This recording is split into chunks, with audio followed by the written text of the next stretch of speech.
good, you guys? This is Tequila Monet, and welcome to Life Series. This is episode 1. Now, we're going to give you a brief disclaimer. Not all of my videos will be this right here. It will be more vlogs and maybe some fun videos, hair videos, whatever. But I will be titling them Life Series because I'm bringing you guys into my life. It won't be a day in the life. It'll just be random moments. But I want to be able to share my random moments, and hopefully some of my videos be helpful to those that just need a good laugh or just wanting to just see what somebody's doing outside of whatever they have going on. If you are here, I think I have like maybe 30 subbies, which I pray for more. I do pray for more. I prayed before I started this video, but I do pray for more subscribers. But I wanted to get on here and just give you guys a life update, and I wanted my episode 1 to be based on that. The last time I posted a YouTube video was 3 years ago. I believe it says 3 years ago, and I was in such a different headspace. I had so much going on, but I was able to maintain a brave face. It was at that time, I will say that it was a dark time, but it had light at the same time. It was light shining in those dark areas, and I was able to have wonderful moments, memories saved, and also had some sad moments. Just to pick up where we left off 3 years ago, gosh, it's been 2, I think it's 2. For some reason, I'm believing that it's 2, but I feel like it's 3, but whatever, it's 2 to 3 years ago. I had lost my grandmother, and losing my grandmother at that time, it really broke me. I feel like my heart was in pieces, and I couldn't understand why my heart was broken like that, because losing your grandma is like, if you're close with your grandmother, then you understand. Like, it was something that it just made me feel different. I felt totally different. I couldn't even breathe how normal breathing. I remember I was at work and my mom was on her way home to visit my grandmother because they were saying that she didn't have much time, that she wasn't eating and wasn't taking, her medicine. And usually when you hear things that, they are rejecting food, water, and medicine, it's because of they're in transition. So she was in that transition and my mom was on her way to go there. I knew that she was gonna go there, but I didn't know, I don't know, my mind I was working. So I was keeping busy, I was staying happy. Then my mom called me and she wasn't even off the plane, I don't think. And then she was like, your grandma, she's gone. And I remember being at my work desk. I didn't even get up, I was at my work desk and I just fell to my knees. I had my phone in my hand, I fell to my knees, and my manager at the time, he took my phone, he talked to my mom, and she explained to him what happened. I remember them pushing me out into going to a room, and I just couldn't hear and think. I just know people was like, the close people that I work with, they was just trying to pray with me, trying to get, just get me home, basically. And I left work early, and I remember I didn't get to leave right away because, we had to get things settled. But I remember crying for 3 days straight. 3 days straight. And I mean crying, fall to my knees crying. I couldn't breathe, crying so hard that I was going to throw up. And every time I would say my grandma, I would just cry out and say grandma. I'm getting a little emotional about it right now, but I am healed. And that moment for me was the darkest place I ever been. It was just I knew that my grandma was gone, but I could not believe it. It was just I wanted to wake up from a horrible dream and to be crying 3 days straight. I cried. I couldn't even take a bath. I couldn't eat. And then I had people around me that was supportive, checking on me. I couldn't. And I was grieving. My brother was grieving. I remember my mom was already in Texas. She was grieving, but I wasn't around my mom during this grieving process. I was by myself at home, and my brother was working. Everybody was still trying to have their own way of grieving and keeping busy. And I knew that I was going to be off, but those 3 days I cried every day. I lost myself. I did. I can say that confidently now, but before I couldn't, because I was just like, nah, that's not true. But to really know when you start losing yourself and to be able to pinpoint it, excuse me, God, I think I got too much gloss on. To be able to pinpoint where it started, that's when it started for me. Because after that, I just didn't feel like myself. And then my grandma was a praying grandma. And for some odd reason, the prayer that she was, had over the family, I'm not going to say that it don't still exist, but it felt different. That bit of wisdom, that bit of reassurance, that clarity, that safety net, it felt different.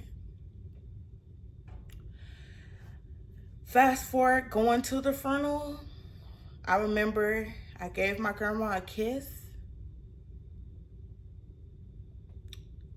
And my mind, they had to pull me from my grandma. I didn't want to leave her side. It was a lot. And after that, I gave up the chocolate China name because I wanted to tap in of being myself again. And being myself as Tequila Monet, which is the name that you see here.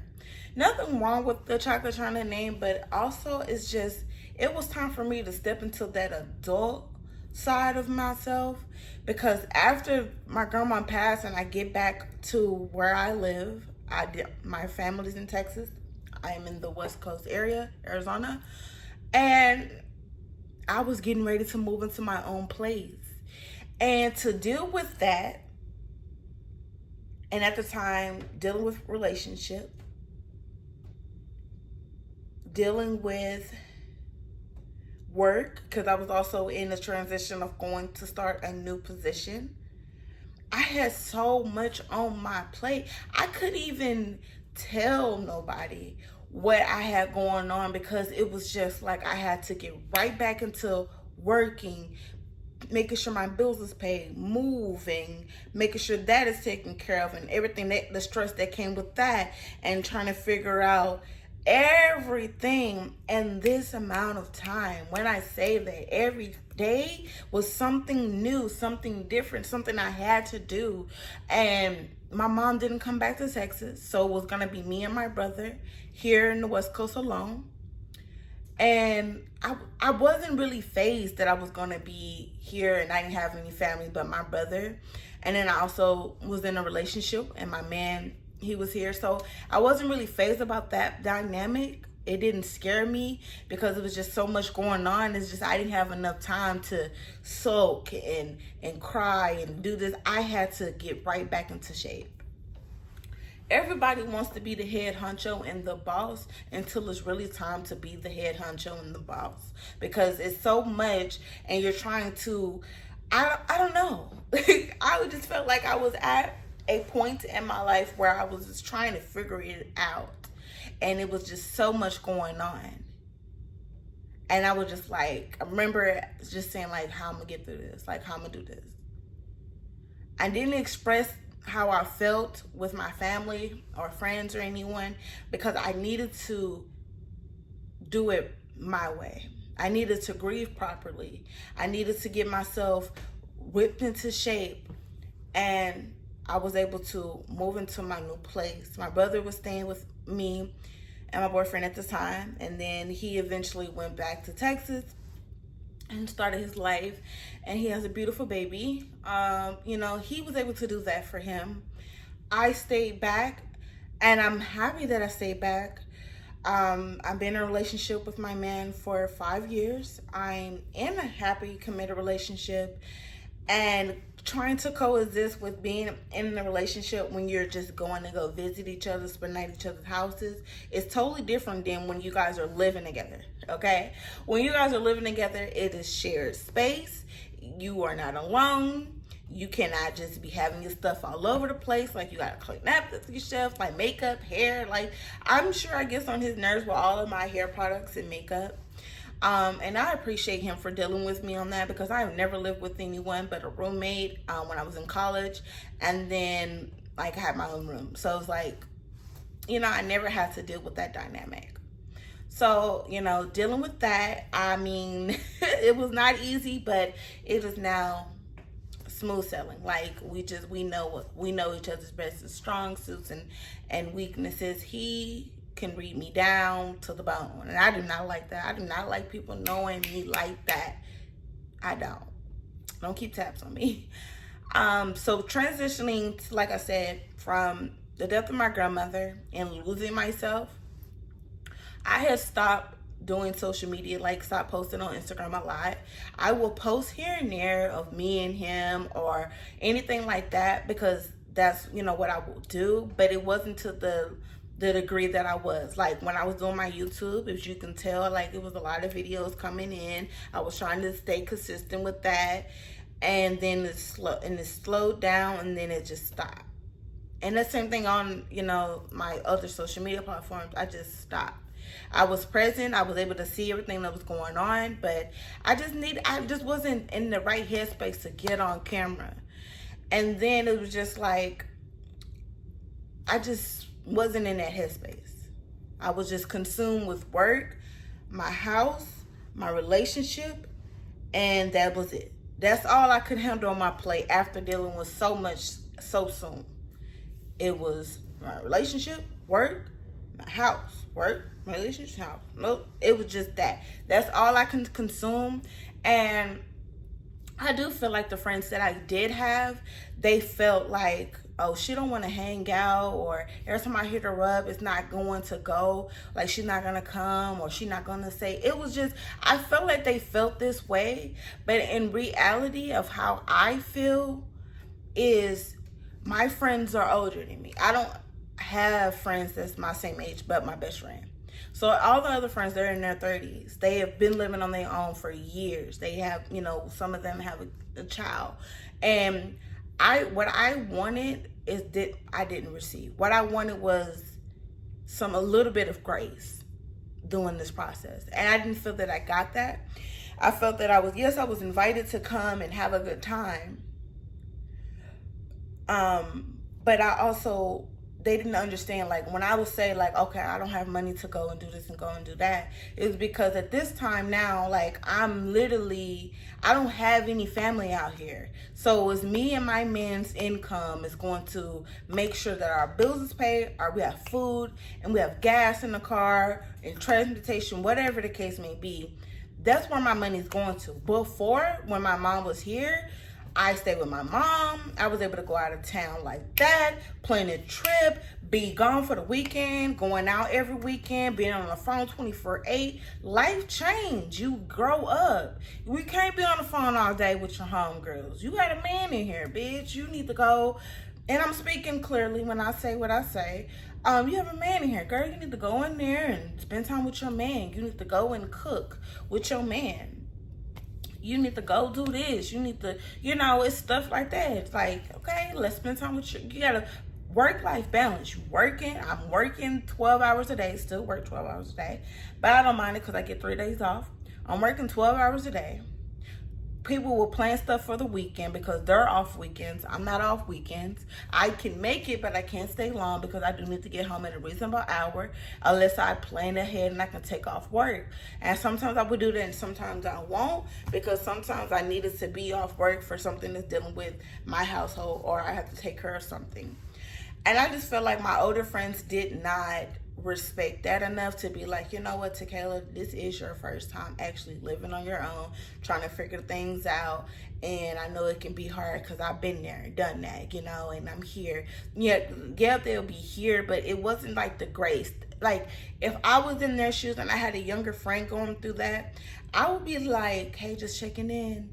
Like, I understand that you just transitioned to living on your own, girl. I'm going to tell you right now. It was just, I didn't feel that I had that. So, whatever. We're going to go ahead and move on from that. But it was just, what I can say is that it's no bad blood. I still love them to this day. We do not speak, but if I see something going on with their kids and they have some celebration, I will say congratulations, and I will keep it moving. I am open for reconciling and just talking, but I will never forget. And that's just what it is. I forgive, but I don't forget. And I'm going to just move on from that. And then now where I'm at, let's bring you guys present day now. Now I'm at this mark in my life where I'm ready to start living again. Yes, after 3 years, I am ready to start living again and having fun and getting back on camera. And now I'm at a space in my life where I can add to my plate. I am able to continue with being positive and building myself up. It was a conversation that me and my man was having, and it was a heart to heart.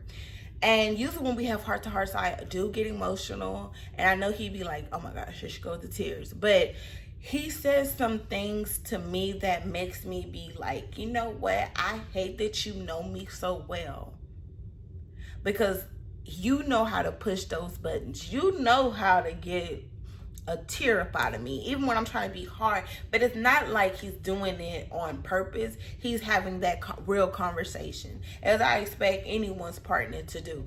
And he let it be known. He was just like, you need to love yourself more than you love me. And at first I'm like, what? I love you. Like, you my baby. I love you. Like, I'll kill for you.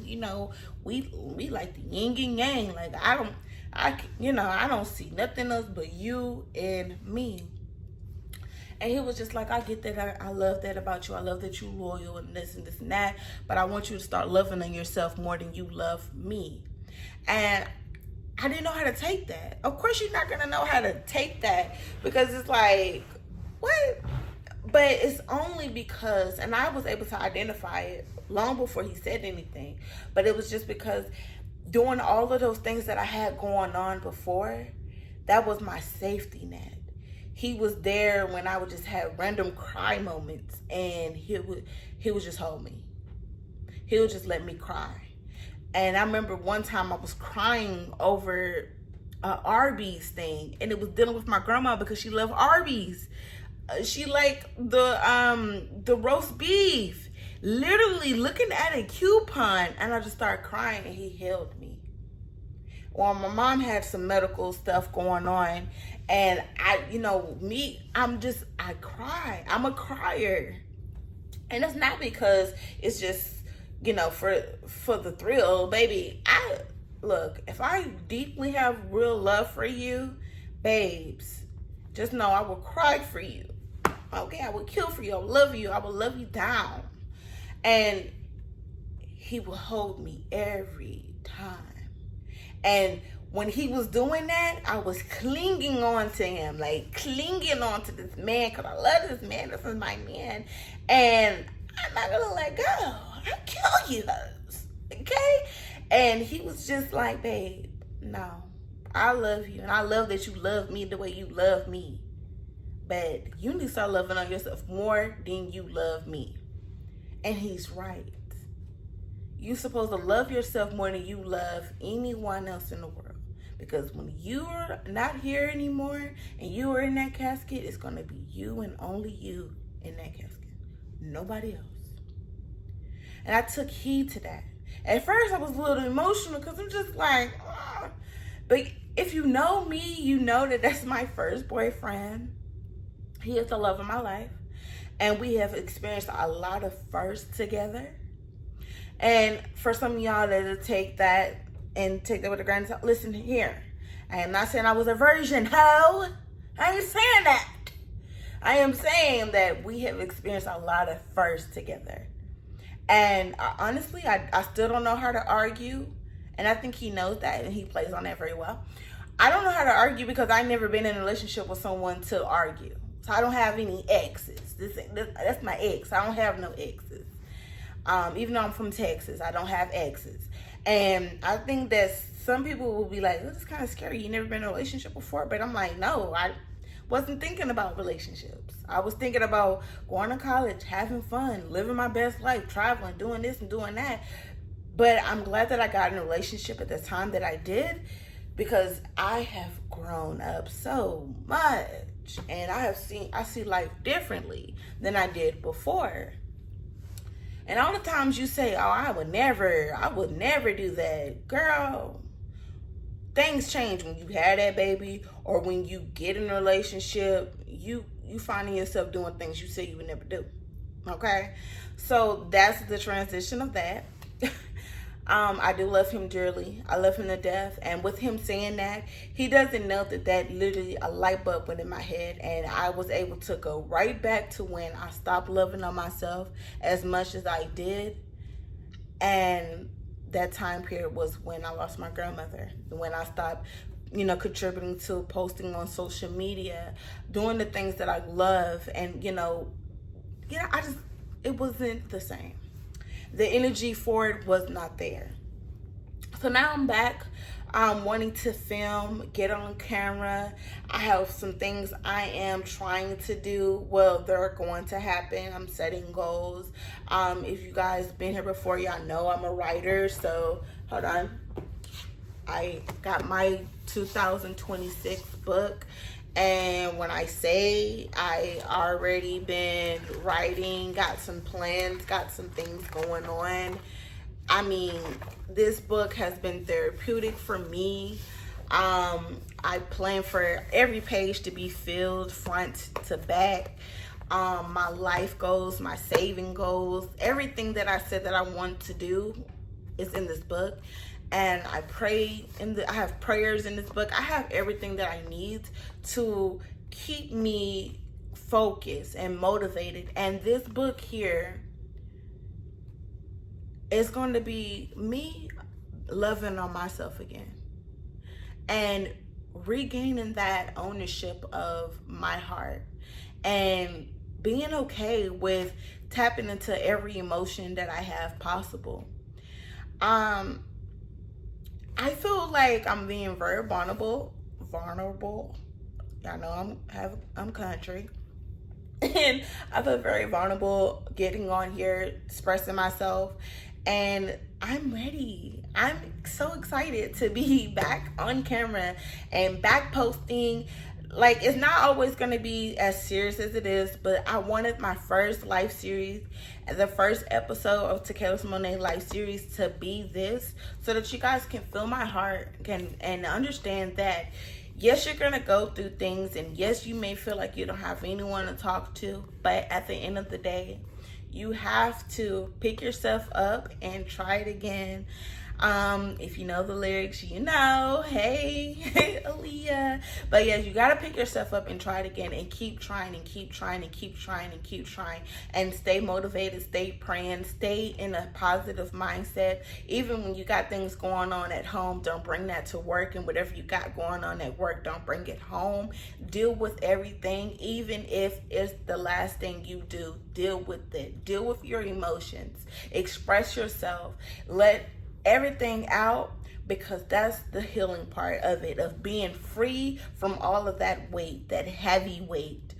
Like I said, this has been my lifesaver. I recently bought this journal at the beginning of December. It is December 21st, and this book is definitely getting me through it. Like, getting me through it, babe. When I say I'm writing in here daily, every day, plans and things I'm planning to do for YouTube and eventually on TikTok too, I have those in here. Everything you can think of right here. And I'm an overthinker too, so writing also helps me release some of the things that goes on in my head. But I will truly say that everything that I've been through has been a life lessons, have been blessings, has been that time for me to mature. I'm not holding on to any grudges. I let that go. Whatever happened in the past is in the past. I am here for me. I gotta be here for me. It gotta be about me. And when my man brought that up to me and said that, babe, I need you to do this because this is something that you need to do. You need to learn how to do. And it was like, you know, and I'd say this to say that even though a man is giving a woman advice, it's nothing bad. It don't always have to be something negative or coming from a man's point of view. But when someone truly loves you and they see things in you and they see that you have not been yourself, it makes you take a breather and be like, you know what? He's right. Even though I'm crying right now, he's right. I do need to love myself more than I love him. I love him to death, but I need to love myself to eternity, immortal. But I love that man to death, and he's a good friend. He's a good lover. He's my partner in crime, and yes, like, he's good people. He's actually been that positive thing. And he also drives me crazy because, like I said, he knows how to push those buttons. But I like a challenge. Try me, baby. See how crazy I really am. Not as playing. But no, he still don't think I can bust a grape in a food fight. I don't like that. I like him for them to think that. Because one day, not playing, he would never put me in a position where I have to. But if he did. But yeah, and also too, let me talk about it real quickly because I don't want this video to be too long, but I wanted to at least get up and get the nitty gritty. I have not been wearing any makeup. Like, I have been so skin motivated on my face, and I haven't been wearing any makeup. I don't be wearing, like, I don't mind wearing makeup, but I have been like very lenient on wearing it. And lashes. I do have lashes, and I, do sell lashes. I have a Christmas pack I need to do tonight. But yeah, I do wear lashes and stuff like that, but I have not really poured into myself doing makeup. So I do want to get back to doing my makeup, doing my little wig videos. But yes, if you're looking at the past videos, they will say chocolate shine.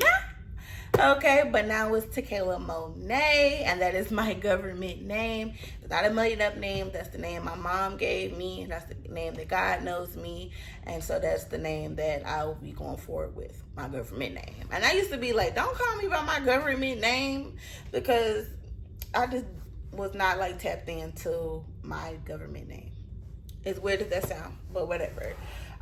Yeah, so I'm so excited that I'm here posting, and yeah, so I hope you guys give this video a thumbs up, like, comment, and subscribe, and hopefully you guys are here with me doing this journey, because I'm starting the life series, and the first part of this is going to be me loving on myself again, loving myself more than I love my man, as he will say.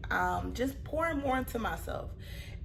This is the me year. This is the, Sheila got a groove back here, but not as far as what she was doing. As far as what I'm doing, getting back to me.